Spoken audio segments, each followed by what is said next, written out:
Les jumeaux du millionnaire sont nés paralysés, mais une jeune fille pauvre accomplit l'impossible. Ni la fortune, ni les médecins n'avaient réussi à guérir ses enfants. Mais une simple jeune fille est arrivée et a défié la logique avec amour. Et lorsque le miracle s'est produit, le millionnaire a fondu en larmes. Que pensez-vous qu'il va se passer dans cette histoire? Laissez un commentaire, n'oubliez pas de vous abonner à notre chaîne et dites-nous de quelle ville vous nous regardez. Je vous promets que ce sera la meilleure histoire que vous entendrez de votre vie.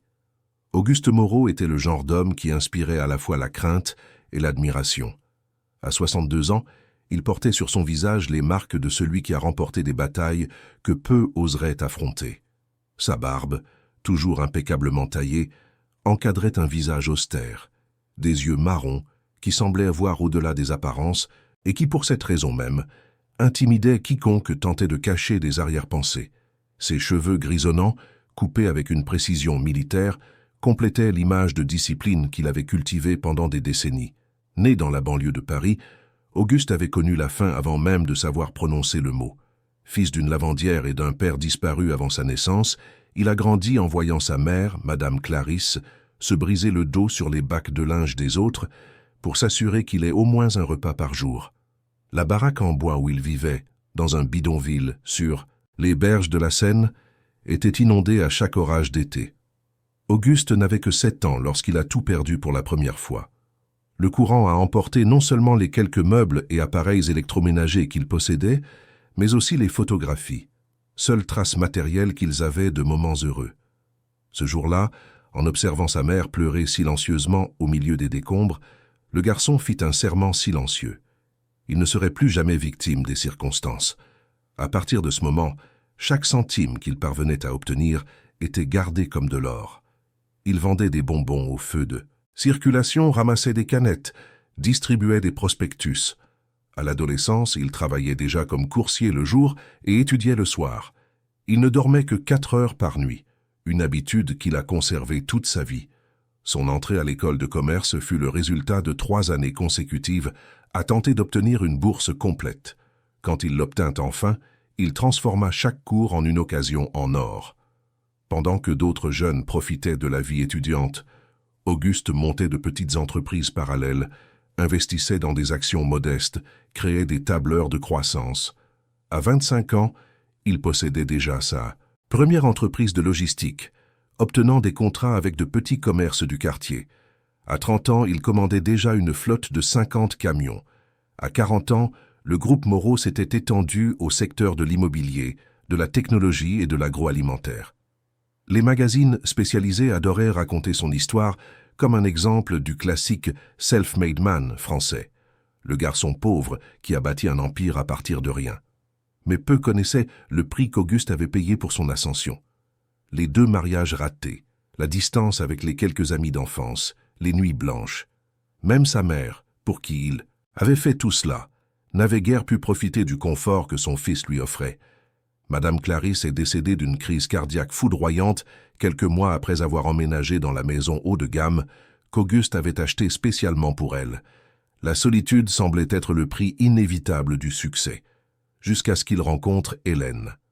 20 ans plus jeune que lui, directrice marketing d'une entreprise récemment acquise par le groupe, Hélène était tout ce qu'Auguste n'était pas.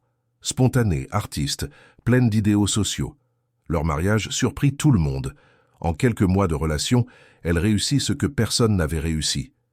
En des décennies, humaniser Auguste Moreau. Pour la première fois, l'homme d'affaires réduisit ses heures de travail. Il commença à voyager pour le plaisir, pas seulement pour les affaires. Lors des dîners d'entreprise, on le surprenait parfois à sourire sincèrement.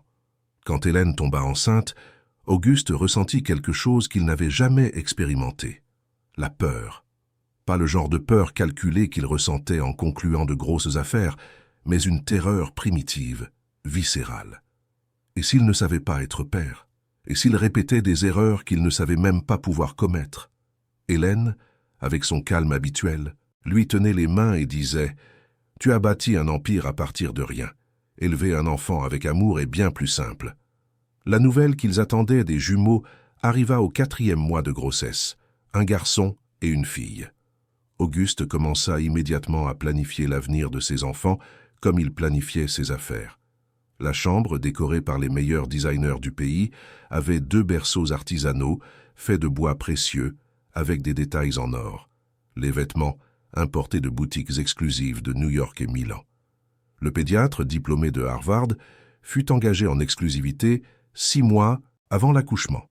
Tout était excessif, mais Auguste ne connaissait pas d'autre façon d'aimer. Hélène riait de l'exagération de son mari, mais le laissait faire. Elle savait que chaque cadeau coûteux, chaque précaution millimétrée était la manière qu'il avait trouvée pour exprimer l'amour qu'il n'avait jamais appris à verbaliser. La grossesse se déroula sans heurts majeurs. Examen de routine, échographie, tout indiquait que les bébés naîtraient en parfaite santé. Cependant, à 8 mois révolus, Hélène commença à ressentir d'intenses douleurs. Une césarienne d'urgence fut pratiquée. Michel et Marine naquirent prématurément, mais apparemment stables. Les premiers signes apparurent subtilement, alors que d'autres, bébés de l'unité de soins intensifs néonatale, réagissaient aux stimuli, pleuraient, bougeaient les bras et les jambes. Les jumeaux restaient étrangement calmes. « C'est normal chez les prématurés », assurèrent les médecins. « Ils se développeront à leur propre rythme. » Auguste et Hélène s'accrochaient à cet espoir, comptant les jours pour ramener leurs enfants à la maison. Enfin, après 40 jours d'hospitalisation, la famille Moreau était au complet dans son foyer. L'hôtel particulier du 16e arrondissement, l'un des quartiers les plus exclusifs de Paris, avait été entièrement adapté pour accueillir les bébés. Des infirmiers se relayaient, surveillant chaque souffle des enfants. Hélène essayait d'établir une routine qui se rapprochait de la normalité. Mais quelque chose restait étrange. Michel et Marine ne réagissaient pas aux chatouilles, ne suivaient pas les mouvements avec leurs yeux, n'esquissaient pas de sourire. À 3 mois, la pédiatre suggéra une consultation avec un neurologue, juste par précaution. Des examens furent réalisés, des spécialistes consultés. Le diagnostic, quand il tomba enfin, fut comme une sentence de mort.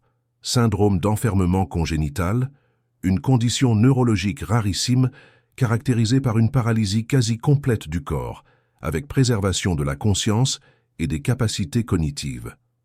En termes simples, les jumeaux seraient à jamais prisonniers de leur propre corps, capables de sentir, d'entendre, de voir et de comprendre tout ce qui les entoure, mais incapables de s'exprimer ou de bouger volontairement. Il n'y a pas de remède connu, expliqua le médecin dans une salle aseptisée de l'un des hôpitaux les plus chers du pays. Nous pouvons offrir des traitements palliatifs, des thérapies pour éviter les complications secondaires, mais vous devez vous préparer à une vie de soins intensifs. Auguste Moreau, l'homme qui n'acceptait jamais un non comme réponse, refusa de croire. « Il doit y avoir quelque chose à faire », insistait-il, s'agrippant à la blouse du médecin. « L'argent n'est pas un problème. Nous pouvons aller n'importe où dans le monde, engager les meilleurs professionnels. » Et c'est exactement ce qu'il fit dans les mois qui suivirent. Ils s'envolèrent pour Boston, Londres, Tokyo. Ils consultèrent des spécialistes en neurologie infantile, en thérapies expérimentales, en médecine alternative. Rien n'offrit plus que de vagues espoirs. Au fond, tous disaient la même chose. Apprenez à vivre avec cette condition. Hélène tentait de garder sa force, mais le coup fut trop brutal. Graduellement, elle s'éloigna des enfants, incapable de gérer la douleur de regarder ses enfants et de ne pas recevoir un sourire en retour. Elle passait des heures dans sa chambre, sous médicaments.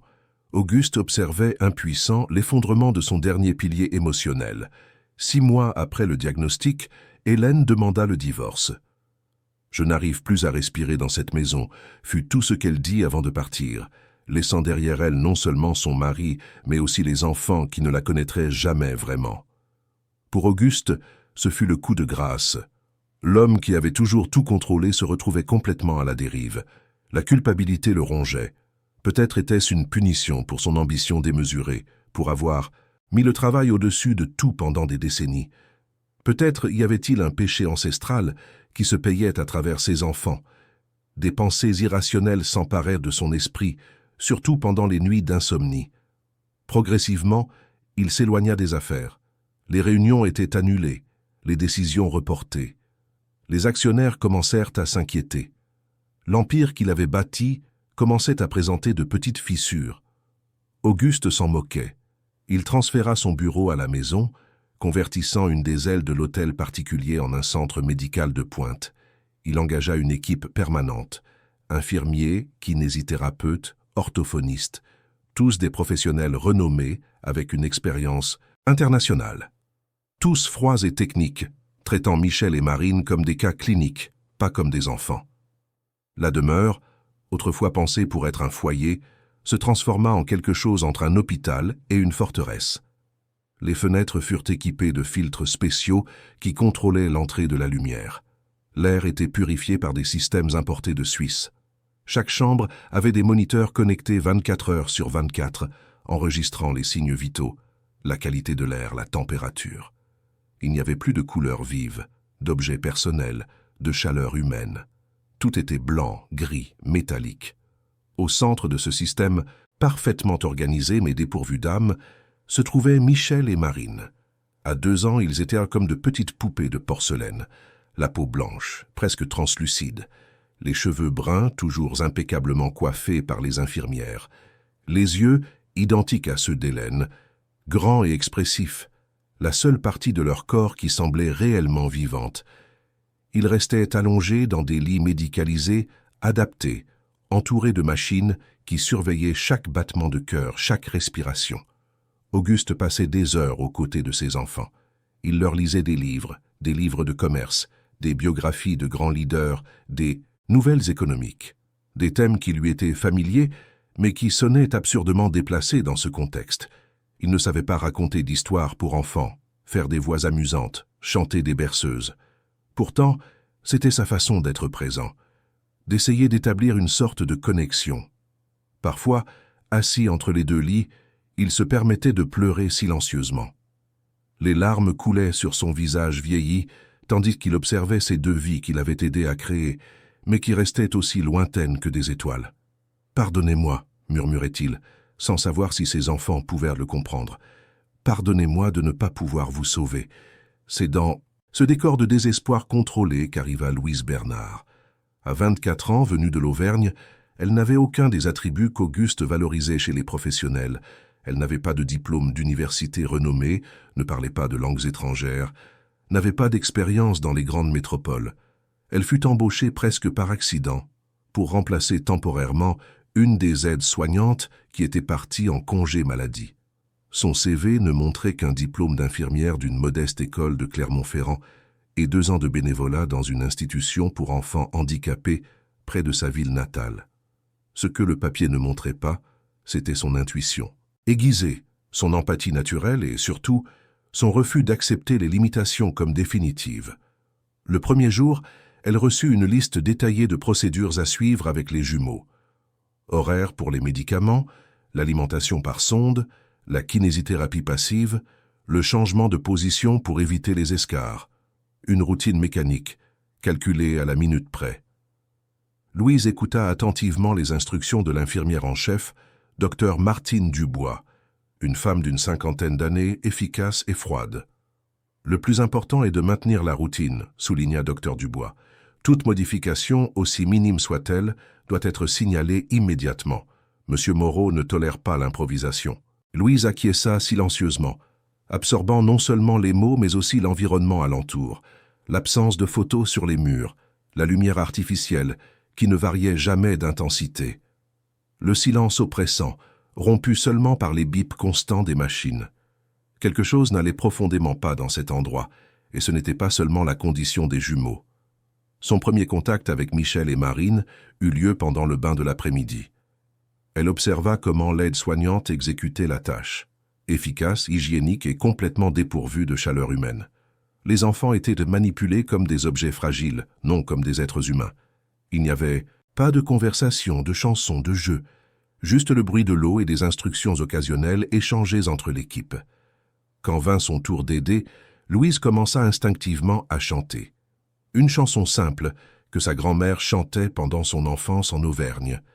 Sa voix, douce et mélodieuse, résonna dans la salle de bain stérile, provoquant des regards de réprobation de l'équipe. Les ignorant, elle continua à chanter tout en aidant à sécher le petit Michel. C'est alors qu'elle remarqua quelque chose de subtil, presque imperceptible. Le rythme de sa respiration semblait se synchroniser avec la mélodie. « Il réagit à la musique », commenta-t-elle avec enthousiasme. Ce ne sont que des réflexes involontaires, coupa Dr Dubois. Nous avons déjà vu ça. Ça ne signifie rien. Louise se mordit les lèvres pour retenir sa réponse. Quelque chose lui disait qu'il se passait bien plus de choses à l'intérieur de ces petits corps immobiles que l'équipe médicale ne l'admettait. Elle décida d'observer plus attentivement dans les jours à venir, et c'est exactement ce qu'elle fit. Pendant ses heures de travail, elle prêtait attention à chaque réaction minime des jumeaux, la façon dont leurs pupilles se dilataient quand elle leur parlait, la manière dont la fréquence cardiaque de Marine changeait légèrement quand elle entendait certaines histoires, de petits signes qui passaient inaperçus des équipements sophistiqués et des yeux entraînés, mais froids, de l'équipe médicale.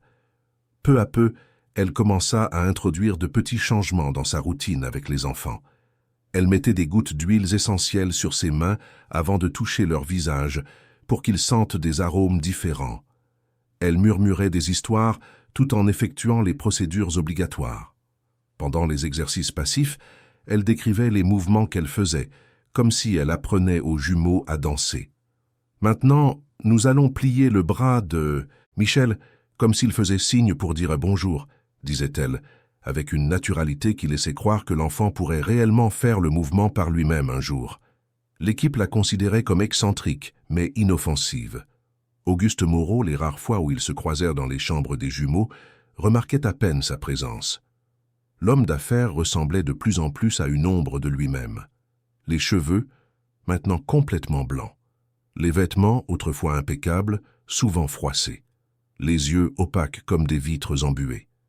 Il passait une bonne partie de la journée enfermé dans son bureau, évitant le contact avec ses enfants et avec la réalité qu'il représentait. Ce fut par un après-midi pluvieux de juin que tout commença à changer. Louise était seule avec Marine, appliquant un massage sur les pieds de la fillette, une technique qu'elle avait apprise avec une thérapeute holistique en Auvergne. Elle fredonnait doucement une chanson populaire quand elle sentit quelque chose d'extraordinaire. Le pied droit de Marine bougea légèrement contre sa main. Initialement, elle pensa que ce n'était qu'un autre spasme involontaire courant dans la condition des jumeaux. Elle continua le massage, mais en observant attentivement. Quand elle arriva à un point spécifique, près du talon, le mouvement se répéta. Ce n'était pas aléatoire, c'était une réponse. « Marine, tu peux m'entendre, ma chérie. Si tu peux, essaie de bouger ton pied à nouveau, » demanda-t-elle, le cœur battant à tout rompre. Des secondes passèrent, qui parurent une éternité. Puis le miracle se produisit à nouveau. Un mouvement petit, presque imperceptible, mais définitivement intentionnel. Des larmes embuèrent la vision de Louise. Pendant des mois, tout le monde avait traité les jumeaux comme des coquilles vides, des corps sans agentivité ni conscience active. Mais elle avait toujours su, dans son cœur, qu'il y avait bien plus à l'intérieur de ces enfants que ce que les médecins pouvaient détecter. « C'est ça, mon amour, tu as réussi !» s'exclama-t-elle en embrassant le front de la fillette. « Maintenant, nous allons montrer à tout le monde ce que tu peux faire. » Elle courut appeler Dr Dubois, qui observa avec scepticisme les tentatives de Louise de reproduire le phénomène. Après plusieurs essais infructueux, la médecin soupira, impatiente. « Louise, je comprends votre enthousiasme, mais nous devons être réalistes. La condition des jumeaux est irréversible. De faux espoirs ne font que rendre les choses plus difficiles pour tout le monde, surtout pour... Monsieur Moreau. Ce ne sont pas de faux espoirs, insista Louise, avec une fermeté qui la surprit elle-même. Je l'ai vue. Elle a répondu à un stimulus spécifique. Nous devons continuer à essayer. Que se passe-t-il ici? La voix grave d'Auguste Moreau résonna depuis la porte. L'homme d'affaires apparaissait rarement à cette heure. Il avait des réunions virtuelles avec le conseil d'administration du groupe, même si elles étaient maintenant plus rares et plus courtes. « Monsieur Moreau », s'avança Dr Dubois sur un ton conciliant. « Il n'y a rien dont vous ayez à vous préoccuper. Mademoiselle Bernard est juste un peu enthousiasmée par un spasme musculaire de Marine. » « Ce n'était pas un spasme, » rétorqua Louise, affrontant le regard sévère de la médecin. Elle se tourna vers Auguste, sentant le poids du regard de cet homme qui inspirait respect et peur à parts égales. « Monsieur Moreau, votre fille a répondu à un stimulus tactile. Elle a bougé le pied délibérément. Je crois qu'elle essaie de communiquer avec nous. » Auguste resta silencieux, regardant sa fille immobile dans son lit. Pendant un bref instant, Louise vit quelque chose dans ses yeux, une lueur d'espoir rapidement remplacée par la douleur familière. « Docteur Dubois a raison, dit-il finalement d'une voix fatiguée. Nous sommes déjà passés par là. Nous avons consulté les meilleurs spécialistes du monde. La condition de mes enfants n'a ni remède ni traitement efficace. Mais monsieur, insista Louise, incapable de se retenir, et s'ils étaient plus conscients que nous ne le pensons, et si nous pouvions établir une sorte de communication, même minime? Auguste la fixa longuement, comme s'il la voyait vraiment pour la première fois. Pas comme une autre employée anonyme dans une équipe de dizaines, mais comme un être humain avec ses propres idées. « Vous êtes nouvelle ici, n'est-ce pas ?» demanda-t-il avec une curiosité sincère qu'il n'avait pas montrée depuis longtemps. « Oui, monsieur. Je remplace l'infirmière Claudine depuis 2 semaines. Et qu'est-ce qui vous fait penser que vous en savez plus sur la condition de mes enfants que des spécialistes avec des décennies d'expérience ?» La question était directe mais pas agressive. Il y avait une ouverture là, une petite fissure dans l'armure qu'Auguste avait construite autour de lui. « Je ne dis pas que j'en sais plus, monsieur, » répondit honnêtement Louise. « Je crois simplement que parfois, quand nous traitons des cas comme ceux de Michel et Marine, nous devons regarder au-delà des chiffres, des diagnostics et des statistiques. Chaque être humain est unique, et la science a encore beaucoup à apprendre sur le cerveau et ses capacités. » Il y eut un silence pensif. Auguste regarda sa fille, puis Louise, et enfin, docteur Dubois. « Continuez à observer, dit-il enfin. Si vous remarquez toute autre réponse, informez-moi immédiatement. » Sur ce, il se retourna et quitta la chambre, laissant dans l'air une sensation étrange. Ce n'était pas exactement de l'espoir, mais peut-être le premier questionnement sincère depuis longtemps. Cette nuit-là, Louise eut du mal à dormir dans son petit appartement loué en banlieue parisienne, où elle se rendait après presque 2 heures de trajet chaque jour. Son esprit bouillonnait d'idées, de possibilités. Si Marine avait répondu une fois, elle pourrait répondre à nouveau. Et si Michel le pouvait aussi, quelles autres méthodes pourraient être testées pour établir la communication? Le lendemain, elle arriva au travail déterminée. Ignorant les regards sceptiques de l'équipe, elle commença à mettre en œuvre de petits changements dans la routine des jumeaux. Elle apporta une petite radio et mit diverses musiques pendant les procédures. Elle remarqua que certaines mélodies semblaient calmer Michel, tandis que d'autres accéléraient légèrement son rythme cardiaque. Elle introduisit différentes textures, des tissus doux, des éponges en relief, des plumes, en les passant délicatement sur les bras et les jambes des enfants. Docteur Dubois observait avec méfiance, mais n'interférait pas directement. Peut-être par respect pour les instructions d'Auguste, peut-être par une curiosité réticente. Les autres membres de l'équipe se divisaient entre ceux qui considéraient Louise comme une rêveuse naïve et ceux qui espéraient secrètement qu'elle ait raison. Une semaine s'écoula sans avancée majeure. Louise commençait à se demander si elle n'avait pas imaginé le mouvement de Marine. Peut-être que la solitude, la fatigue des longues journées, le désir désespéré de faire une différence avait créé une illusion dans son esprit. C'est alors que cela se reproduisit. Cette fois, avec Michel. Louise fredonnait doucement tout en appliquant une compresse tiède sur le cou de Michel, une procédure recommandée par le kinésithérapeute pour prévenir les contractures. C'était une chanson simple qu'elle avait apprise avec sa grand-mère pendant les chaudes après-midi d'Auvergne, quand elle cueillait des fruits dans le jardin. Sans trop réfléchir, elle commença à raconter au garçon des souvenirs de son enfance. « Tu savais, Michel, que là où j'ai grandi, on grimpait dans des arbres si hauts qu'on pouvait voir toute la ville. Ma grand-mère disait que c'était dangereux, mais mon grand-père trouvait toujours un moyen de m'aider à monter quand elle ne regardait pas, racontait-elle, la voix douce comme du velours. Le meilleur, c'était de sentir le vent sur son visage tout en haut, la liberté pure. C'est là qu'elle le remarqua. La pupille du garçon s'était dilatée. Ce n'était pas seulement une réaction à la lumière, car celle-ci restait constante dans la chambre contrôlée. Michel l'écoutait. Plus que ça, il réagissait à l'histoire. « Tu as aimé ça, n'est-ce pas?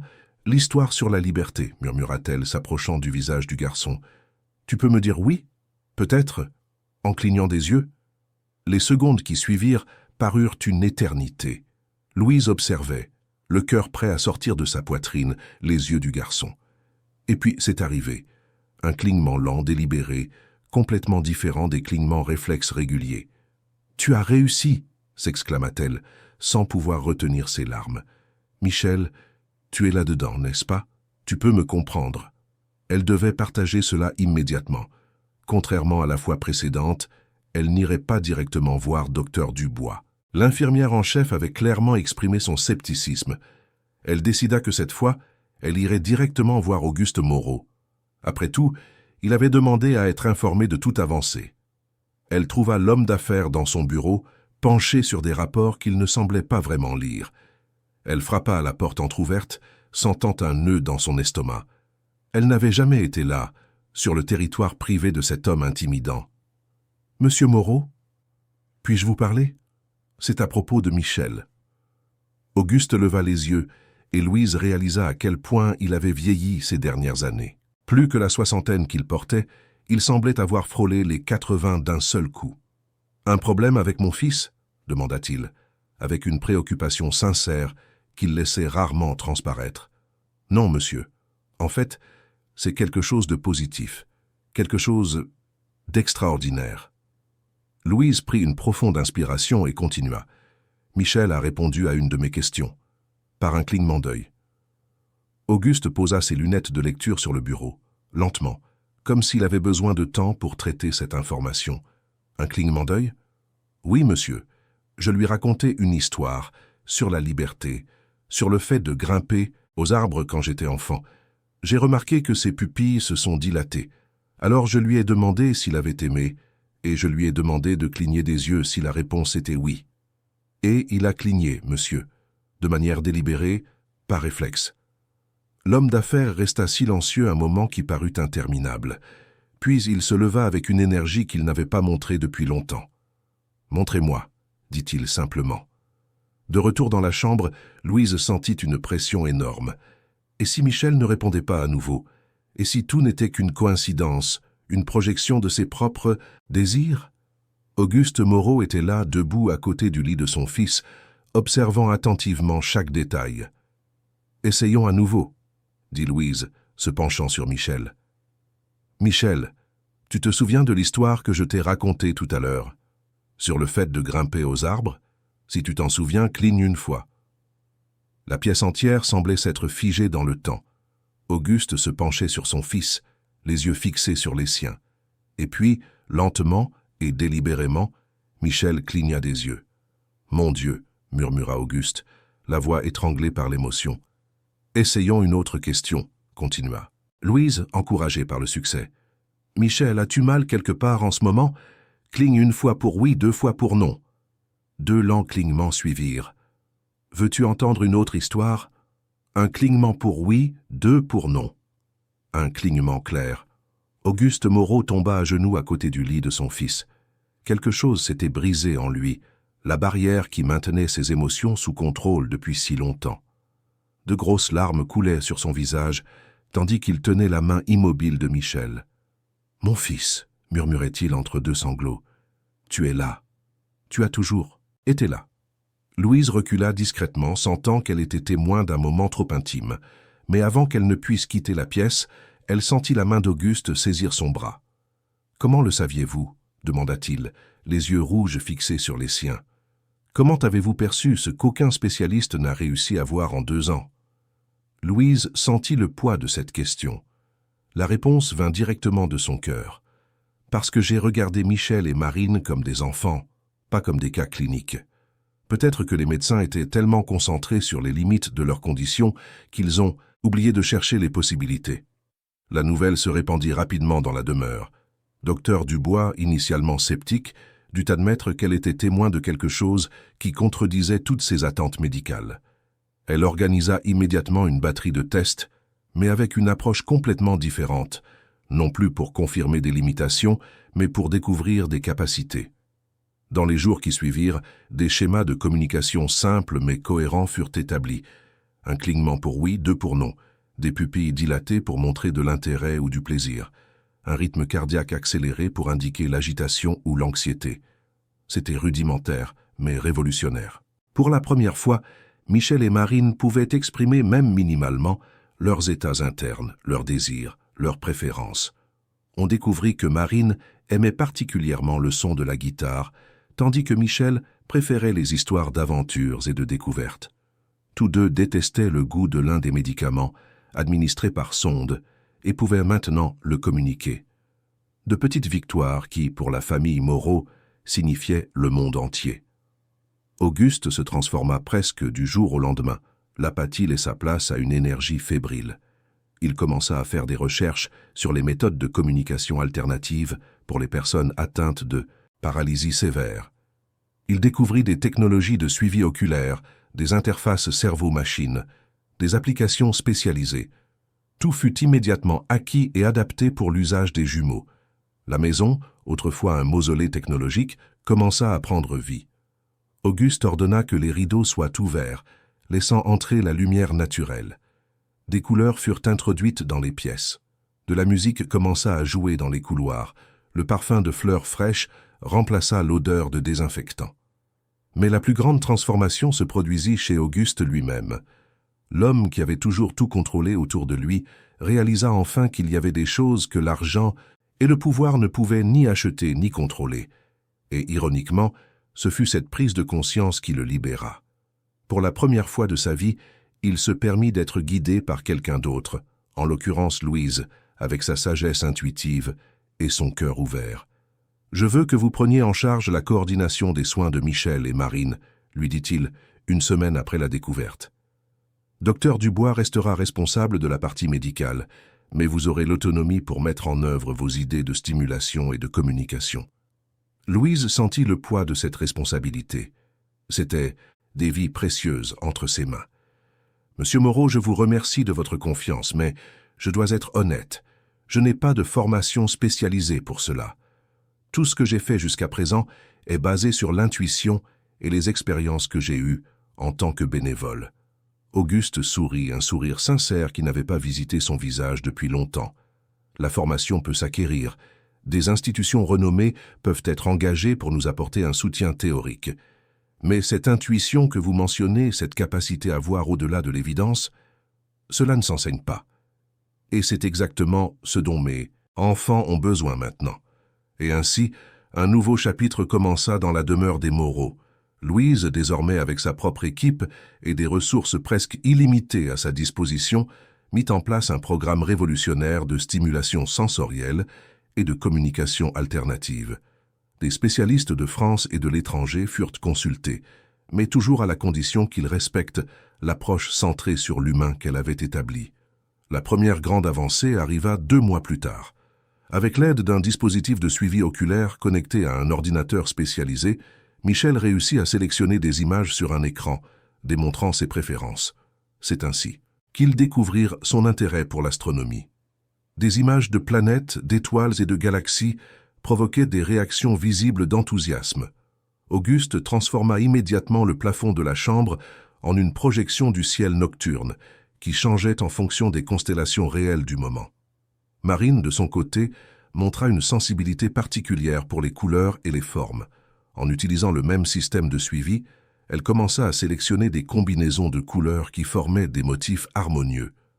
Un ergothérapeute spécialisé en art adapté suggéra qu'elle pourrait exprimer un talent artistique latent. « Elle a besoin d'un moyen d'extérioriser cela », dit Louise. Auguste, un après-midi, alors qu'ils observaient Marine choisir des couleurs sur son écran. Peut-être une sorte de programme qui convertit le mouvement des yeux en traits, en peinture numérique. Le lendemain, une équipe de programmeurs travaillait déjà au développement d'un logiciel personnalisé.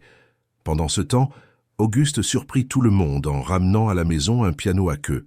Il fut placé dans le salon principal, où les jumeaux passaient désormais une partie de la journée, hors du confinement de leurs chambres hôpitaux. « La musique et l'art stimulent différentes zones du cerveau », expliqua-t-il. « Même s'ils ne peuvent pas jouer physiquement, ils peuvent apprécier. Ils peuvent sentir les vibrations. Ils peuvent choisir ce qu'ils veulent entendre. » Il engagea un pianiste pour jouer quotidiennement. Classique, jazz, chansons françaises, tout ce qui provoquait des réactions positives chez ses enfants. Auguste lui-même, qui n'avait jamais eu le temps d'apprécier l'art, commença à découvrir un nouveau monde à travers les yeux de ses enfants. L'équipe médicale d'origine, dirigée par Dr Dubois, dut s'adapter à la nouvelle réalité. Certains professionnels, trop rigides dans leur vision, choisirent de quitter le cas. D'autres embrassèrent l'approche révolutionnaire, réalisant qu'ils étaient témoins de quelque chose qui pourrait changer à jamais la façon dont la médecine comprenait la conscience humaine. Mais tout ne fut pas rose. Les progrès des jumeaux, bien que constants, étaient extrêmement lents. Il y avait des jours de frustration, où rien ne semblait fonctionner. Des moments où Michel ou Marine semblaient se replier, retournant à un état de déconnexion apparente avec le monde. Dans ces occasions, Louise sentait le poids du découragement. Et s'ils atteignaient un plateau? Et si c'était le maximum qu'ils pourraient atteindre? Auguste, curieusement, était devenu l'optimiste du duo. Lui, qui avait toujours été connu pour son pragmatisme froid, montrait maintenant une foi, inébranlable en ses enfants et dans le processus. « Paris ne s'est pas fait en un jour, disait-il, quand il percevait le découragement de Louise. Ma fortune non plus. Certaines choses prennent du temps, et c'est très bien comme ça. » Cette transformation d'Auguste était peut-être le plus grand miracle de tous. L'homme qui vivait obsédé par les résultats immédiats, par l'efficacité absolue, avait appris la valeur de la patience. L'homme d'affaires qui mesurait le succès en chiffres et en graphiques célébrait maintenant de petites réussites quotidiennes qui ne pouvaient être quantifiées. Un matin, Louise arriva à la demeure et trouva l'ambiance en ébullition. L'un des infirmiers de nuit, Rodrigue, courait dans les couloirs en appelant Auguste. Apparemment, Marine avait développé une forte fièvre pendant la nuit. Des antibiotiques avaient été administrés, mais la température continuait de monter. Quand Louise entra dans la chambre, la scène lui brisa le cœur. Marine, normalement avec sa peau de porcelaine, était écarlate, les yeux fermés dans un sommeil agité. Les machines bipaient tout autour. Auguste, assis à côté du lit, tenait la main de sa fille comme s'il pouvait, par pure force de volonté, lui transférer sa santé. « Qu'ont dit les médecins ?» demanda Louise, posant doucement la main sur l'épaule d'Auguste. « Ils suspectent une infection respiratoire, » répondit-il, sans quitter sa fille des yeux. « Ils ont déjà commencé un traitement antibiotique à large spectre. Nous attendons les résultats des examens. » Docteur Dubois entra dans la chambre, accompagné d'un pneumologue que Louise ne connaissait pas. Après avoir examiné Marine et vérifié les moniteurs, ils demandèrent à parler à Auguste en privé. « Non, » dit-il fermement. « Tout ce que vous avez à dire, vous pouvez le dire devant Louise. Elle est désormais un membre essentiel de cette famille. » Famille. Le mot frappa Louise comme un éclair. Elle n'avait jamais pensé qu'Auguste la considérait comme plus qu'une employée, même si elle était spéciale. « Monsieur Moreau, » commença docteur Dubois, la voix grave, « l'infection se développe rapidement. Avec la condition neurologique de Marine, il y a un risque significatif de complications. Nous recommandons de la transférer immédiatement à l'unité de soins intensifs de l'hôpital américain de Paris. » Auguste resta silencieux quelques secondes, absorbant l'information. La transférer signifie l'exposer à de nouveaux environnements, de nouvelles bactéries, réfléchit-il. Cette maison a été équipée pour fonctionner comme un hôpital. Ne pouvons-nous pas la traiter ici? Nous le pourrions, dans des circonstances normales, répondit le pneumologue. Mais ce n'est pas une infection ordinaire. Nous avons besoin d'un soutien avancé que seul un grand centre hospitalier peut offrir. Auguste regarda Louise comme pour chercher son avis. C'était un geste surprenant pour un homme qui, quelques mois auparavant, prenait toutes les décisions seul. « Je pense que nous devrions faire confiance aux médecins en ce moment, » dit-elle doucement. « Marine a besoin de tout le soutien possible. Nous serons avec elle à chaque minute. » Il acquiesça, et les préparatifs pour le transfert commencèrent immédiatement.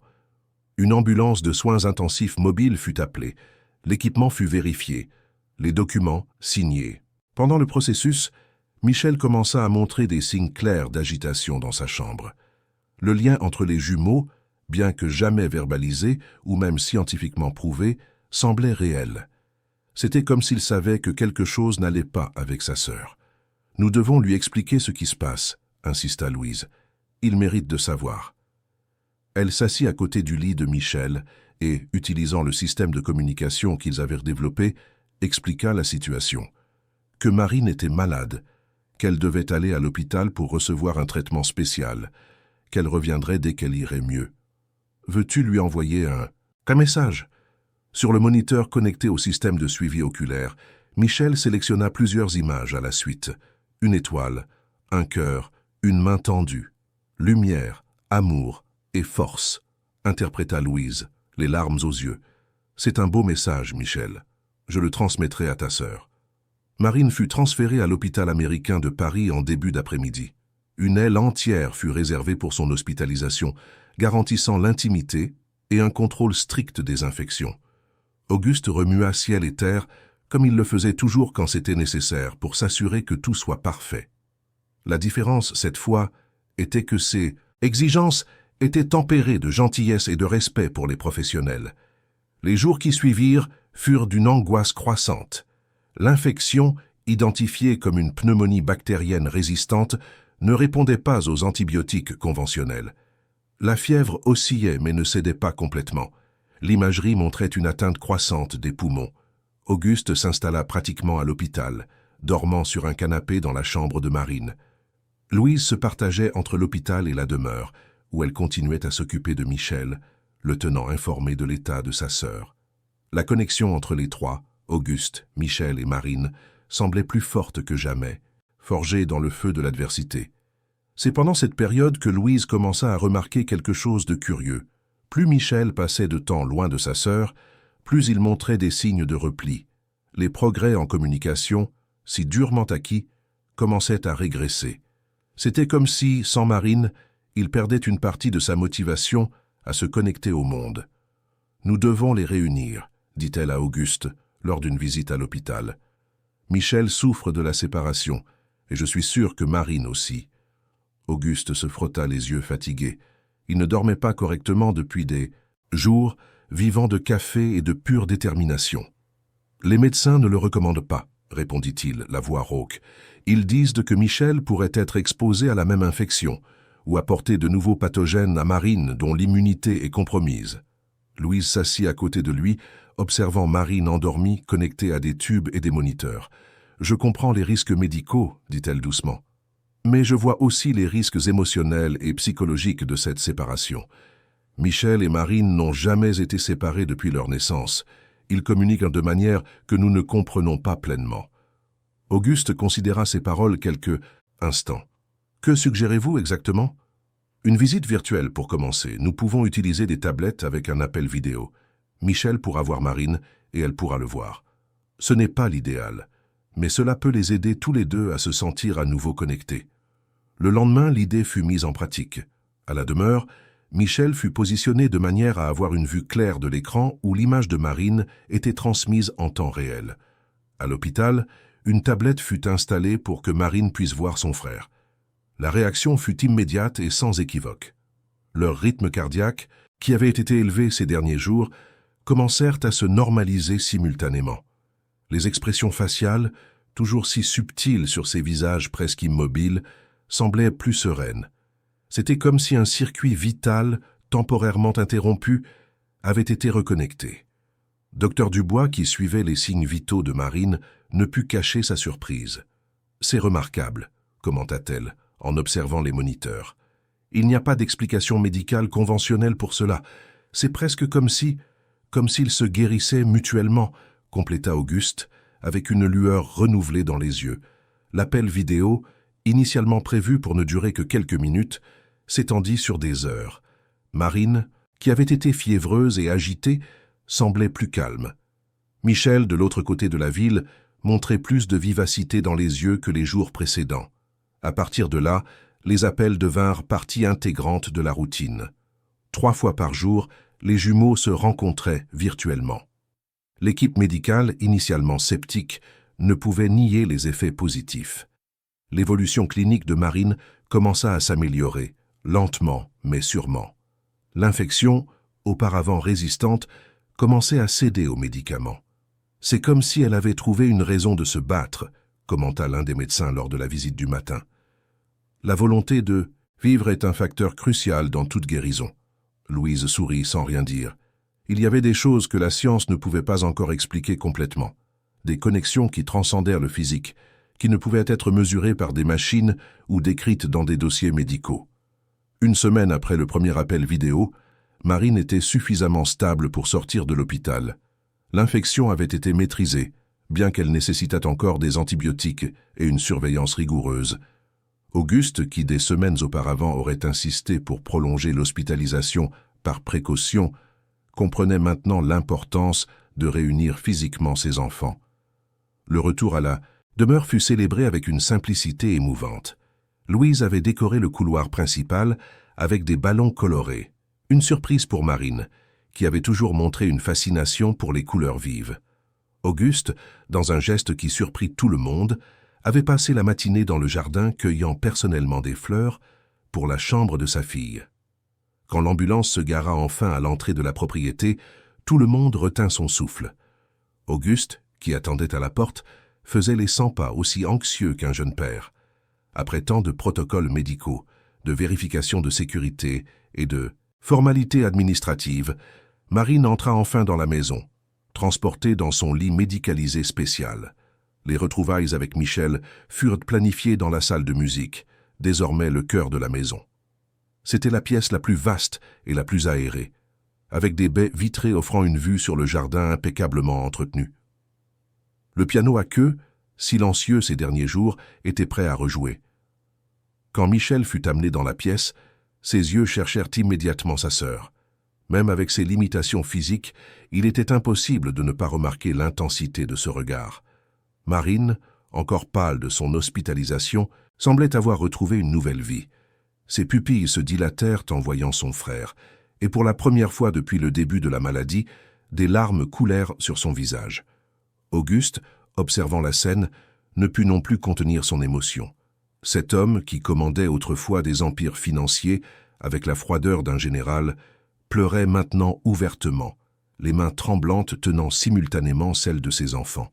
« Nous sommes de nouveau ensemble, » dit-il, la voix étranglée. « Notre famille est au complet. » Louise, positionnée discrètement dans un coin de la pièce, se sentait à la fois partie de ce moment et observatrice privilégiée de quelque chose de quasi sacré. Au cours de ces mois, elle avait été témoin d'une transformation que beaucoup jugeraient impossible. Un homme redécouvrant son humanité, deux jeunes trouvant des moyens de s'exprimer malgré des corps qui les emprisonnaient, et une famille renaissant des cendres du désespoir. Le pianiste, engagé spécialement pour l'occasion, commença à jouer doucement. Une mélodie que Marine avait choisie plusieurs fois avant de tomber malade. Clair de lune de Debussy. Les notes flottaient dans la pièce comme de l'eau cristalline, enveloppant tout le monde dans une atmosphère de sérénité et d'espoir. C'est, à ce moment précis, sous les notes délicates du piano que cela se produisit. Presque imperceptible au début, mais indéniable pour qui observait attentivement. Michel, dont les doigts étaient restés immobiles toute sa vie, bougea le pouce droit. Un mouvement minuscule, qui ne dura qu'une fraction de seconde, mais qui fut capté par les yeux attentifs de Louise. Elle retint son souffle, n'osant pas interrompre le moment. Cela aurait pu n'être qu'un autre spasme involontaire, comme tant d'autres que les jumeaux avaient présentés au fil des ans, mais quelque chose lui disait que c'était plus. Quelque chose de significatif se produisait. Quand la musique se termina et que le silence régna à nouveau dans la pièce, Louise s'approcha d'Auguste et murmura « Michel a bougé le pouce, volontairement. » Les yeux de l'homme d'affaires s'écarquillèrent. « Vous en êtes sûr ?»« Presque. C'était pendant la musique, quand Marine était la plus proche de lui. » Auguste regarda son fils avec une intensité renouvelée. « Michel, » appela-t-il doucement. « Fils, peux-tu bouger ton doigt à nouveau pour montrer que tu nous entends ?»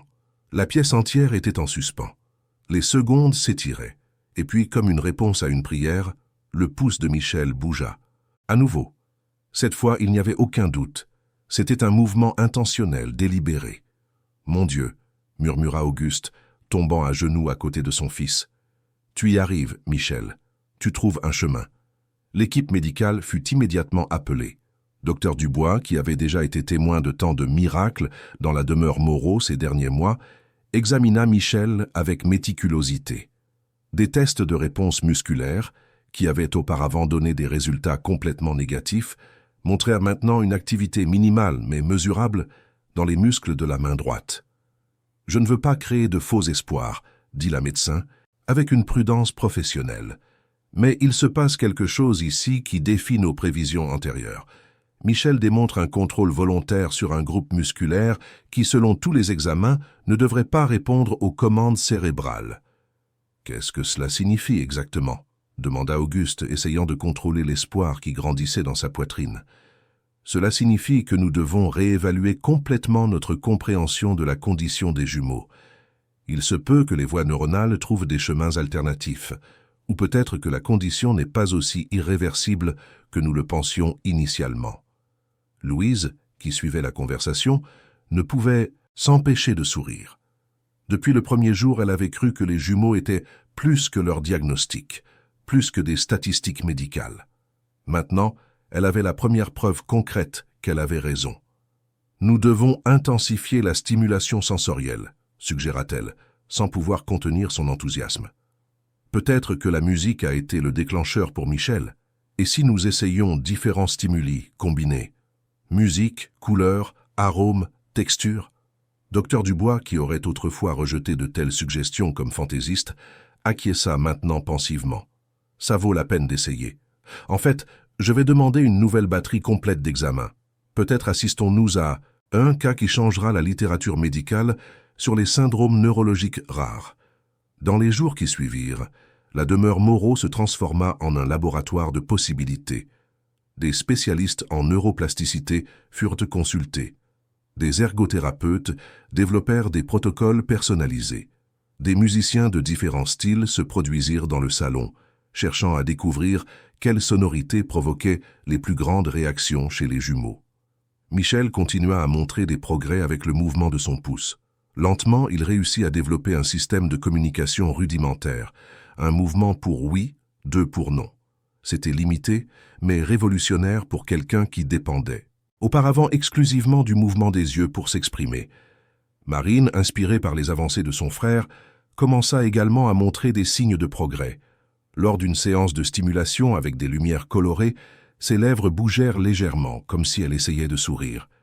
Bien que le mouvement fût presque imperceptible, les caméras haute définition installées dans la pièce capturèrent le moment, qui fut analysé image par les spécialistes. C'est définitivement un mouvement volontaire, confirma le neurologue engagé pour évaluer les images. Il y a une activation des muscles zygomatiques associés au sourire. Auguste, qui cherchait autrefois du réconfort dans les rapports financiers et les tableurs de croissance, se retrouvait maintenant penché sur des articles scientifiques, des études de cas, des récits de guérison neurologique considérés comme impossibles. Il absorbait les informations avec la même voracité qu'il étudiait autrefois les marchés et les opportunités d'affaires. « Nous ne faisons qu'effleurer la surface de ce qui est possible », disait-il, avec une lueur presque fébrile dans les yeux. Si Michel et Marine ont réussi cela en quelques mois, imaginez ce qu'ils peuvent accomplir en 1 an, en 5 ans. Louise observait cette transformation avec un mélange d'admiration et d'inquiétude.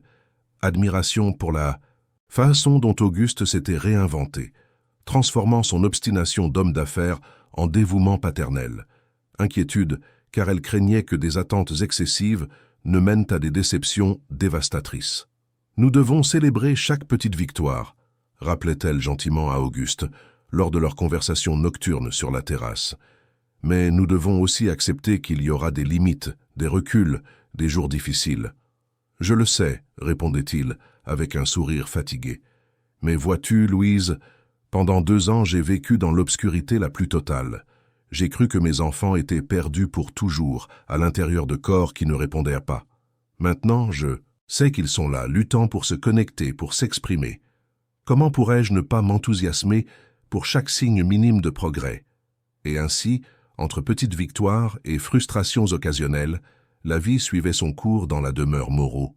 Ce qui était autrefois un environnement stérile et oppressant s'était transformé en un espace d'expérimentation, de créativité et par-dessus tout, d'espoir. La nouvelle des progrès des jumeaux Moreau ne tarda pas à se répandre au-delà des murs de la demeure.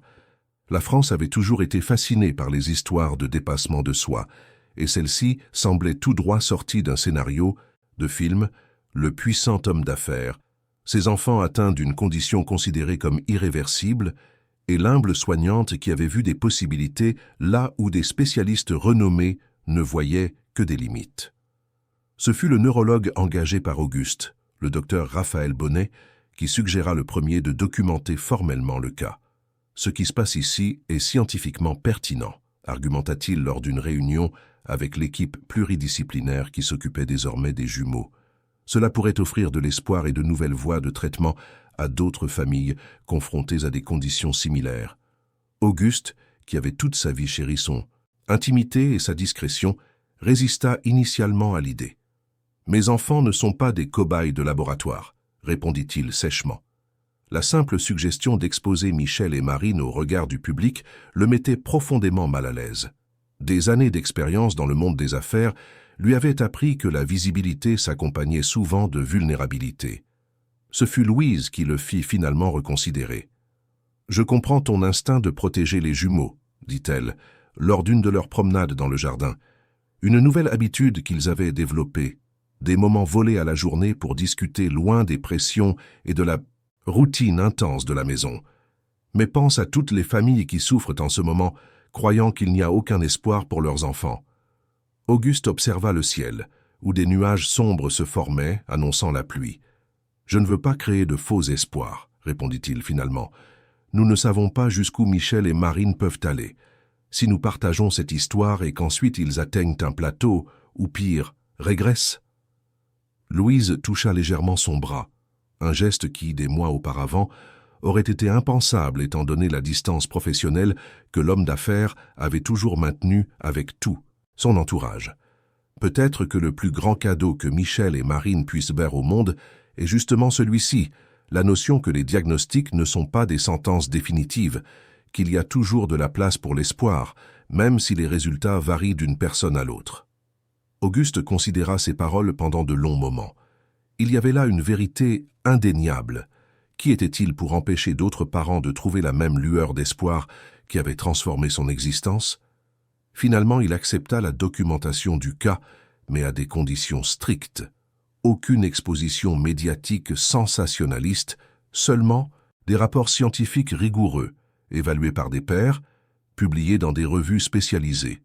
Ce que personne n'aurait pu prévoir, c'est que le cas clinique, publié initialement dans une discrète revue médicale française, attirerait rapidement l'attention internationale. Des frères et sœurs défient le pronostic d'un syndrome neurologique rare avec une approche non conventionnelle. Le titre apparemment technique ouvrait la porte à un récit qui touchait les cœurs. Quelques semaines après la publication, le téléphone de la demeure ne cessait de sonner. Journalistes, chercheurs, associations de patients, tous voulaient en savoir plus sur le miracle Moreau, comme certains l'appelèrent déjà. Auguste, prévisible dans sa réaction, érigea des murs métaphoriques encore plus hauts, refusant de transformer le parcours de ses enfants en spectacle. Mais ensuite, quelque chose changea à nouveau sa perspective. Un email, envoyé par une mère de Marseille, racontant l'histoire de sa fille de 5 ans, diagnostiquée avec une variation du même syndrome. « Après avoir lu l'histoire de vos enfants, je me suis remise à rêver », écrivait-elle. « Pour la première fois depuis le diagnostic, je peux regarder ma fille et imaginer des possibilités, pas seulement des limitations. » Auguste lut et relut cet email simple, sans fioriture, écrit par une enseignante d'école publique qui n'aurait probablement jamais accès aux ressources qu'il avait mobilisées pour Michel et Marine.